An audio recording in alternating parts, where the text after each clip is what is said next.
미국의 카일 아이들먼 목사가 페이스북에 이런 글을 올렸습니다. 아래 문장을 완성해 보십시오. 어떤 때 예수님의 실체를 만났다. 줄을 쫙 끊었어요. 어떤 때 예수님의 실체를 만났다. 불과 몇 시간 만에 수백 개의 답이 올라왔습니다. 그 중에 몇 가지의 내용은 이런 내용들이었습니다. 말기암으로 몇 개월밖에 살지 못한다는 청천벽력 같은 통보를 받았을 때, 남편이 다른 여자와 바람나서 집을 나갔을 때, 중독을 이겨낼 수 있다는 자신감을 완전히 상실했을 때, 우울증이 참기 힘든 만큼 깊어졌을 때, 30년 동안 청춘을 바쳐 일했던 직장에서 아무 대책도 없이 쫓겨났을 때, 남편이 자동차 사고로 이 세상을 갑자기 떠났을 때, 초음파 검사로 태아의 심장 박동이 멈춘 것을 확인했을 때, 이 대답들을 다 읽고 난 후에 카일은 한마디로 이렇게 정리했습니다. 나의 끝에 이르렀을 때 비로소 예수가 나에게 실체가 되었다. 사랑하는 성도 여러분, 당신의 삶 속에서 예수님을, 살아계신 분, 실제 존재하시는 분, 그 예수님을 제대로 만난 때는 언제입니까?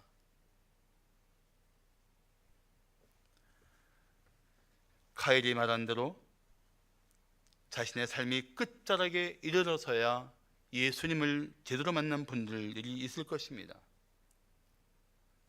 저도 그 예수님을 제 삶에 깊이 경험한 적이 있습니다. 처음 개척한 교회에서 처음 5년간은 정말 부흥의 기쁨을 마음껏 누렸습니다. 그러나 5년이 지나면서 교회는 큰 구덩이에 빠진 것처럼 막막하고 힘겨운 상태가 되었습니다. 사랑하는 이들이 떠나는 아픔도 컸지만 사실 제 삶의 실패를 받아들인다는 것이 만만치 않았습니다. 늘 승승장구하고 잘 나가던 인생이라고 자부했던 저에게 그 시련은 정말 모질고 매서웠습니다. 목회 현장은 곧 무너질 것 같았고 사춘기에 들어선 자녀들과의 관계는 감당하기 벅찼습니다. 도망칠 곳도 없는 제 사면을 돌아볼수록 마음은 무너져 내렸습니다. 수시로 눈물만 흐르고 패배감만 저를 혹독하게 채찍질했습니다. 한참 후에야 알았지만 저는 그때 우울증에 빠져 있었던 것입니다. 그런데 지나보니 그 광야에 있었던 그 자리, 그래서 죽을 것 같이 피를 토하며 주님의 이름을 부르던 그 자리가 제 인생의 광야였던 것입니다. 주님을 제대로 만난 후에야 저는 다시 일어서기 시작했습니다. 인생의 어둠만 잔뜩 내려앉은 것 같던 광야는 죽을 자리가 아니라 제가 제대로 살도록 일으켜 주시기 위한 은혜의 자리였던 것입니다. 그래서 저는 광야의 은혜를 깊이 경험했습니다. 그렇습니다. 우리는 너나 없이 때로 인생의 광야를 지나게 될 것입니다. 매우 거칠고 끝도 보이지 않는 어둠 속을 헤맬 것입니다. 도저히 길도 찾을 수 없는 광야의 막막함에 빠져들 것입니다. 그러나 기억하십시오. 광야에는 하나님이 예비하신 은혜로운 그늘이 있습니다. 자비와 긍휼이 샘솟는 샘터가 있습니다. 하나님이 사랑하는 자를 위해 예비하신 은혜가 반드시 있습니다. 자, 인생의 광야에서 누리는 은혜는 무엇일까요? 인생의 광야에서 누리는 은혜, 첫째, 우리를 겸손하게 하시는 은혜입니다. 우리를 겸손하게 하시는 은혜. 광야를 통과하며 비로소 우리는 겸손한 인격으로 빚어져 가는 것입니다. 수도원에 여행객이 왔습니다. 수도원을 방문한 여행객에게 수도승이 말했습니다. 머무시는 동안 무엇이든지 필요한 것이 있으면 말씀해 주십시오. 그것 없이 사는 법을 가르쳐 드리겠습니다. 채워주는 것이 아니라 없이 사는 법. 사실 늘 익숙했던 소유의 결핍은 마음을 불안하게 합니다. 광야는 우리가 마땅히 소유해야 한다고 생각했던 것들을 잃어버린 자리입니다. 광야는 우리가 의지하던 것들이 사라진 자리입니다. 그런데 말입니다, 그런 광야가 또 다른 은혜의 자리입니다. 하나님이 우리를 광야로 나가게 하신 특별하신 목적이 있기 때문입니다.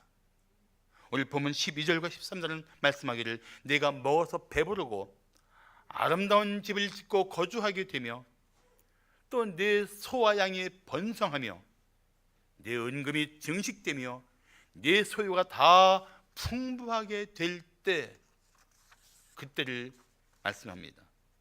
그런데 여러분, 내가 원하는 모든 것들을 소유한 것처럼 살 때, 모든 것이 풍부하고 모든 것이 부족함이 없다는 생각이 들 때,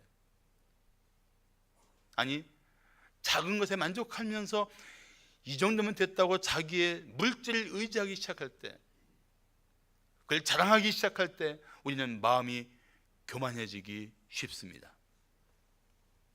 마치 자신이 뛰어나서 누리는 것처럼 오만한 마음이 생깁니다. 그래서 14절은 이렇게 말씀합니다. 그때 네 마음이 교만하여 내 하나님 여호와를 잊어버릴까 염려하노라. 소유가 풍성하고 하나님 없이도 살 수 있을 것 같은 마음이 들 때가, 교만에 빠질 때요, 하나님을 잊어버리고도 살 수 있다고 생각할 때라는 것입니다.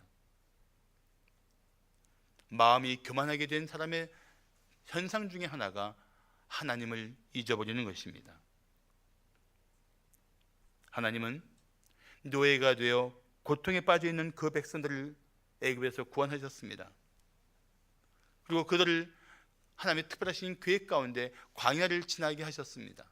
그런데 그들은 애굽에서 먹은 음식을 기억하며 광야를 못마땅하게 여겼습니다. 사람이 누구나 과거를 지나치게 미화하면 현실에 만족할 수가 없습니다. 과거 지향적인 사람은 미래 지향적인 삶을 살기가 만만치 않습니다. 과거가 그의 발목을 붙들고 늘어지기 때문입니다. 과거를 그리워할수록 더 나은 미래를 위해 도전하지 않습니다. 현실에 적당히 안주하려 하거나 과거에 보잘것없는 없는 것들을 회상하며 오히려 하나님이 주신 저 은혜로운 미래를 향해서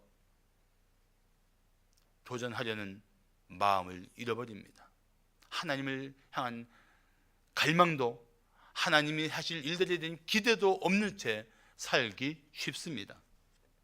그래서 하나님은 이 백성들을 애굽에서 구출해 내신 이후에 광야를 걷게 하십니다. 오늘 본문 14절과 16절을 말씀하기를 여호와는 너를 애굽 땅 종 되었던 집에서 이끌어내시고 너를 인도하여 그 광대하고 위험한 땅, 곧 불뱀과 전갈이 있고 물이 없는 간조한 땅을 지나게 하셨으며 또 너를 위하여 단단한 반석에서 물을 내셨으며 네 조상들도 알지 못하던 만나를 광야에서 내게 먹이셨나니, 그 이유는, 그 광야를 걷게 하신 이유는 다 너를 낮추시기 위한 것이라고 말씀합니다. 하나님이 그 백성들로 하여금 광야를 걷게 하신 목적이 무엇이라고요? 그들을 낮추시기 위한 것입니다. 택하신 백성들을 낮추기 위한 영적 훈련의 자리가 광야였던 것입니다. 광야는 소유를 하지 않고 오직 하나님만 의지하는, 자기의 능력에 따라 사는 것이 아니라 하나님의 능력을 힘입어 살게 되는 그런 영적 훈련의 자리입니다. 우리에게는 그런 삶의 훈련장이 필요합니다. 그러므로 우리가 광야에서 누리게 되는 은혜는 자신을 낮추는 것입니다. 그리고 하나님을 높여드리는 것입니다. 나의 나 된 것은 오직 하나님의 은혜라고 노래하는 것입니다.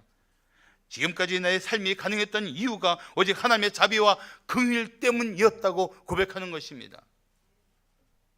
자신의 능력과 권세로 바벨론을 세웠던 것처럼 교만했던 바벨론의 느부갓네살 왕이 7년간 광야의 세월을 보낸 후에 그는 회복되고 그리고 비로소 다시 하나님을 찬양하기 시작합니다.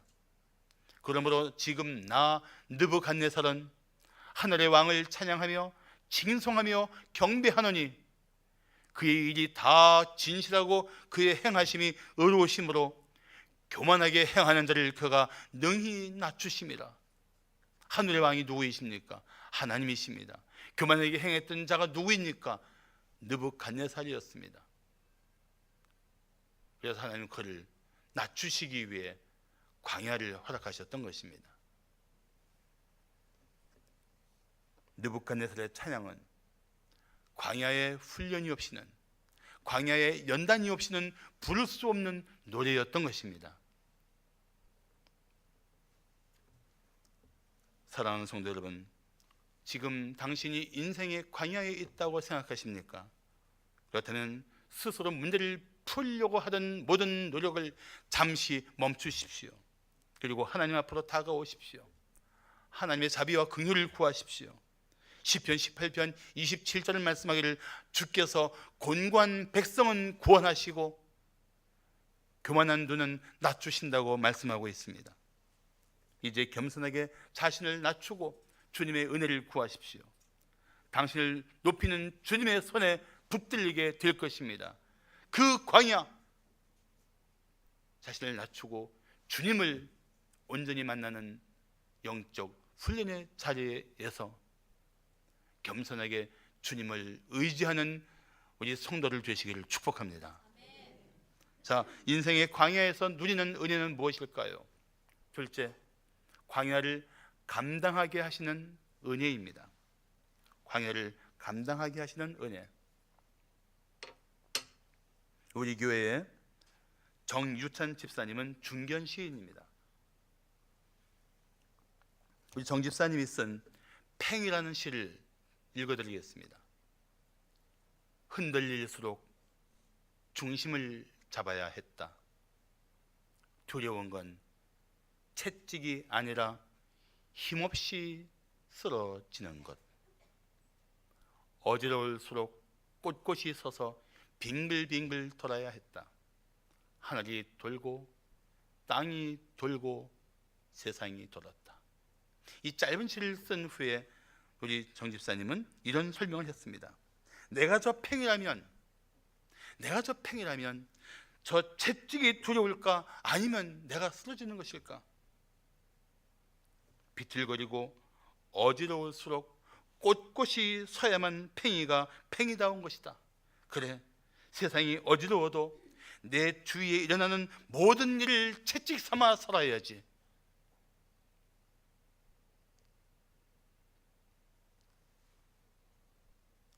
저는 이 시를 읽으며 큰 감동을 받았습니다.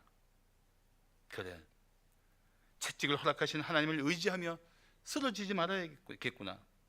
지금 내가 겪는 고난을 채찍 삼아 살아야겠구나. 이 채찍은 나를 꼿꼿이 세우기 위한 하나님의 은혜의 채찍이었구나.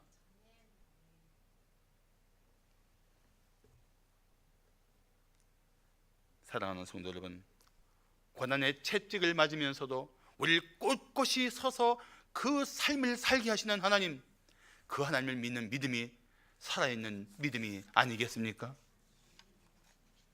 그리고 우리가 기뻐할 것이 있습니다.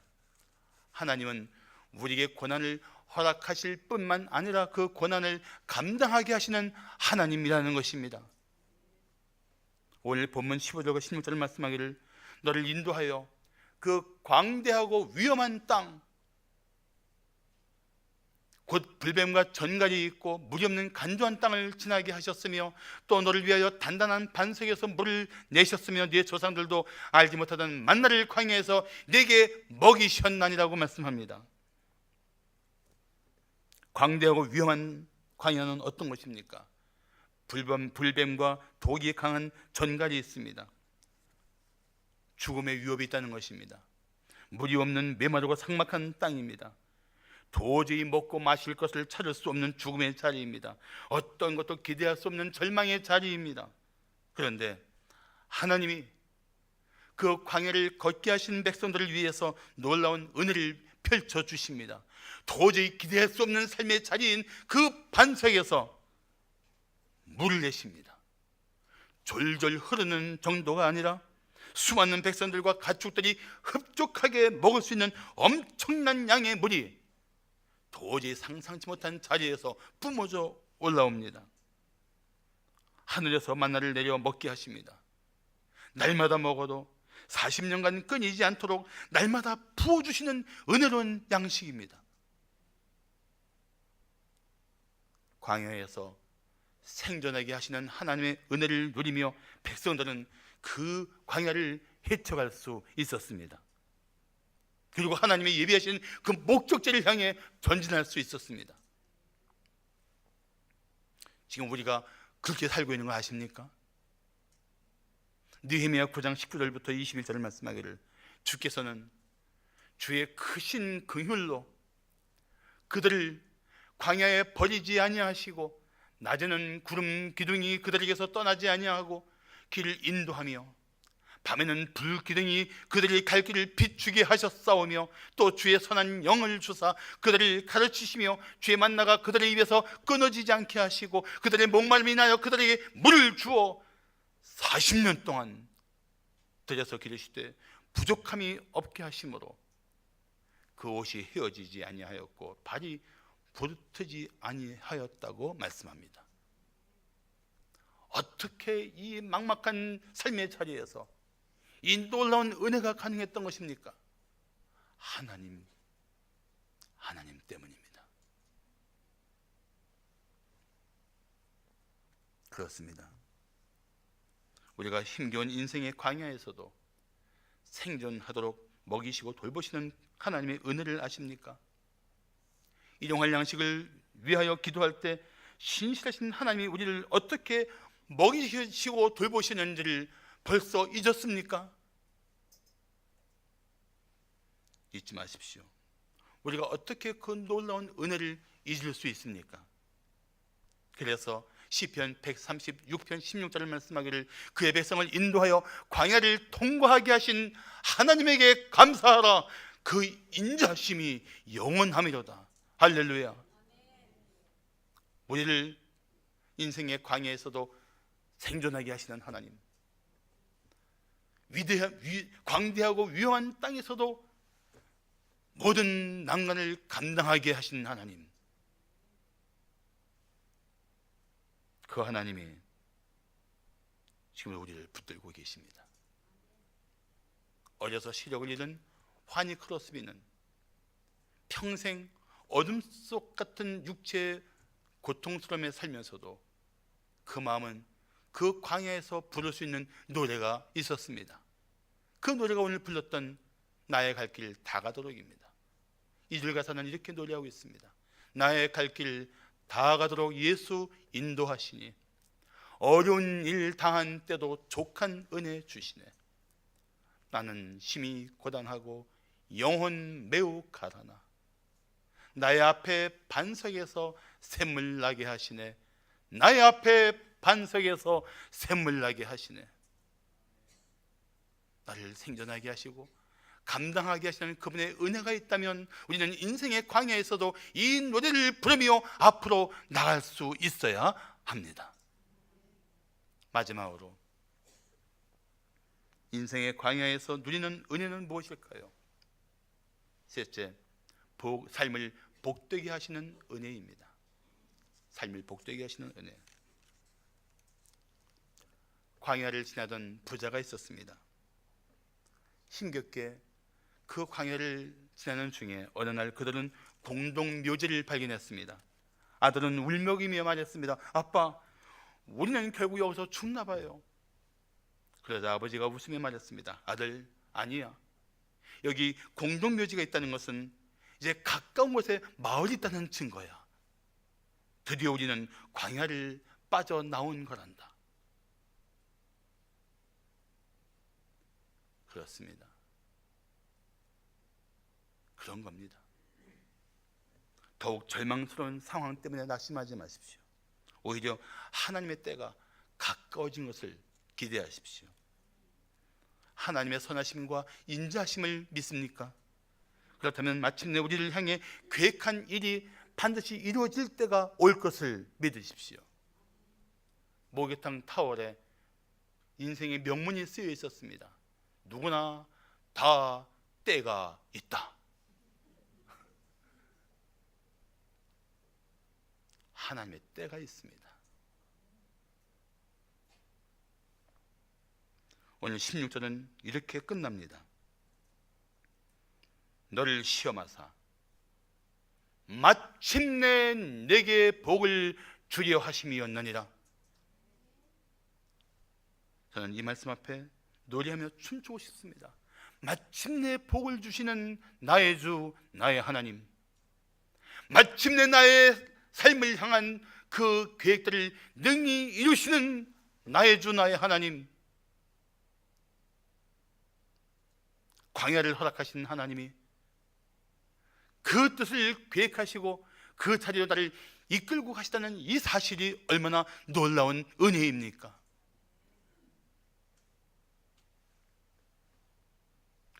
허락하신 광야도 마침내 복을 주시려는 하나님의 계획 속에 있습니다.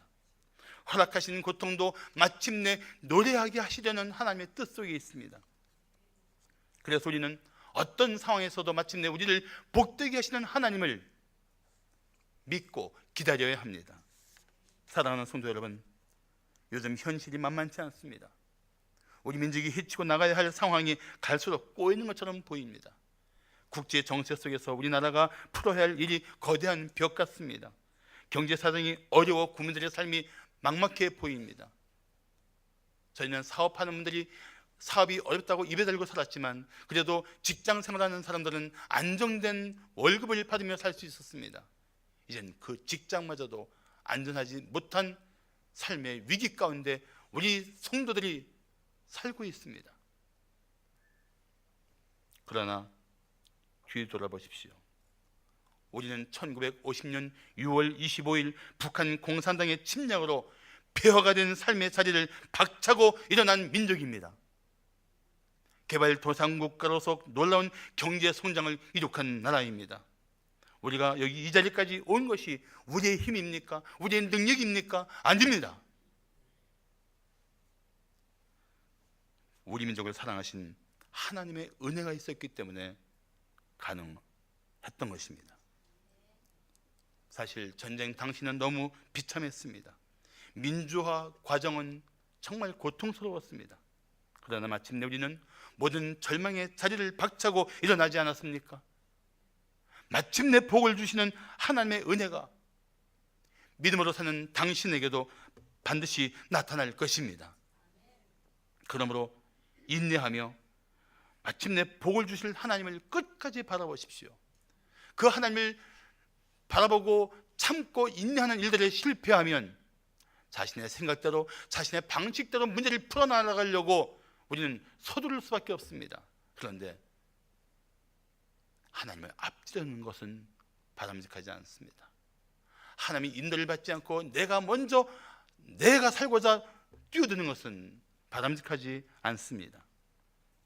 그래서 야고보서 5장 11절을 말씀하기를 보라, 인내하는 자를 우리가 복되다 하나니 너희가 욥의 인내를 들었고 주께서 주신 결말을 보았거니와 주는 가장 자비하시고 긍휼히 여기시는 이라고 말씀하고 있는 것입니다. 하나님의 뜻을 구하지 않고 서두르거나 하나님의 인도를 받지 않고 앞장서게 되면 마침내 복을 주실 하나님의 은혜와 상관없는 자리에 서서 당황하게 될 것입니다. 그래서 잠언 20장 21절 말씀하기를 처음에 속히 잡은 산업은 마침내 복이 되지 않는다고 말씀합니다. 그러나 아무리 힘겹고 고통스러운 삶의 자리일지라도 마침내 복을 주실 하나님을 의지하고 믿으면 마침내 복된 자리에 서게 될 줄을 믿으십시오. 하나님은 우리 광야에서 삶을 복되게 하시는 하나님이십니다. 그러므로 18절을 말씀하기를 네 하나님 여호와를 기억하라. 그가 내게 됨을 얻을 능력을 주셨습니다. 이같이 하심은 네 조상들에게 맹세하신 언약을 오늘과 같이 이루려 하심이라고 말씀하고 있는 것입니다. 신실하신 하나님께서 당신에게 주신 은혜를 잊지 마십시오. 그리고 우리가 이 광야 같은 인생을 살고 있지만 우리가 마침내 도달하게 될 우리 삶의 종착지는 어디입니까? 예수님이 우리를 위해서 예비하신 저 천국이 아니겠습니까? 인생의 광야를 나그네처럼 살던 우리가 결국 영원히 살게 될 은혜의 자리가 어디입니까? 하나님의 영원한 통치가 있는 하나님의 나라가 아니겠습니까? 마침내 영광 중에 우리를 맞아주실 그 주님을 바라보며 우리는 인생의 광야에서도 그 은혜의 자리, 그 영광의 자리를 바라보고 앞으로 나갈 수 있어야 합니다.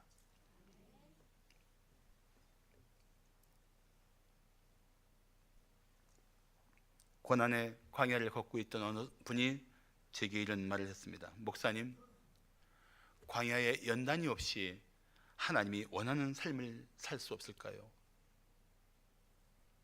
그렇습니다. 고통스럽겠지만 우리에게는 광야의 훈련이 필요합니다. 우리 안에 여전히 타락한 본성이 있고 우리 안에 하나님보다 세상을 더 사랑하려는 이 못된 삶의 방식들이 존재하기 때문입니다. 사랑하는 성도 여러분, 혹시 지금 당신이 인생의 광야에 있다고 생각하십니까? 인생의 광야는 하나님을 만나게 되는 삶의 중요한 자리가 될 것입니다. 그렇다면 지금 당신이 광야에 있는가가 중요하지 않습니다. 비록 광야에 있지만 하나님이 함께 계신가가 더 중요합니다. 왜냐하면 하나님만이 광야에서 능히 인도하실 분이기 때문입니다. 하나님만이 당신을 그 광야에서 예비하신 은혜의 자리로 이끌어 가실 유일한 도움이시기 때문입니다. 광야에서 불어오는 광풍은 당신을 온전히 만나고 싶어 하시는 하나님의 손짓입니다. 그 광풍 속에서 방황하지 말고 하나님 품으로 뛰어드십시오. 황폐해 보이는 광야 끝에 펼쳐있는 황혼은 절망의 때가 가까웠다는 뜻이 아닙니다. 새벽을 준비하시는 하나님의 증거입니다. 잠시 어둠에 묻히겠지만 결국 우리는 찬란한 새벽을 맞이하게 될 것입니다. 잠잠히 새벽을 기다리십시오. 인생의 광야는 마침내 복을 주시는 하나님의 계획 속에 있기 때문입니다. 광야의 막막함 때문에 주저앉은 곳에서 하나님의 이름을 부르십시오. 하나님이 당신에게 가까이 다가가실 것입니다. 마침내 하나님의 손에 붙들려 일어나게 될 것입니다. 그리고 당신은 이 광야의 은혜가 얼마나 크고 놀라운 것인지를 깨닫게 될 것입니다. 사랑하는 성도 여러분, 이 광야의 고통은 더 큰 광야의 은혜 가운데 다 해결될 때가 반드시 옵니다. 그때 우리는 일어나 그때 우리는 다 함께 일어나 하나님을 찬양하게 될 것입니다. 그분의 놀라운 일들을 우리 마음이 기뻐하게 될 것입니다. 그 믿음을 가지십시오. 그 소망을 마음에 품으십시오. 다시 일어나 하나님과 함께 앞으로 전진하시는 우리 성도들 되시기를 예수의 이름으로 축복합니다. 기도하시겠습니다.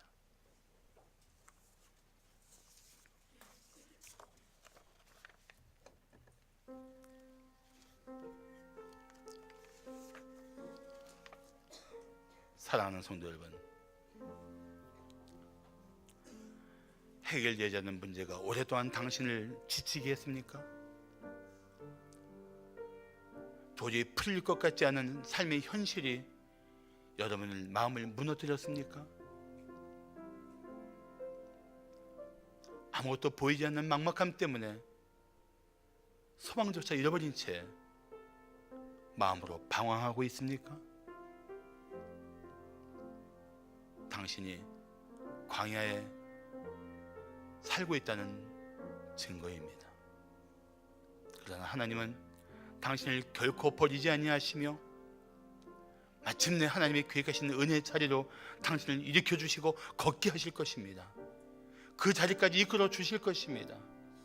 마침내 복되게 하시는 하나님의 계획 속에 여러분 삶이 있음을 절대 잊지 마십시오. 그리고 이 시간 마음으로 기도하시기 바랍니다. 하나님 아버지, 제가 지쳤습니다. 낙심했습니다. 힘듭니다. 고통스럽습니다.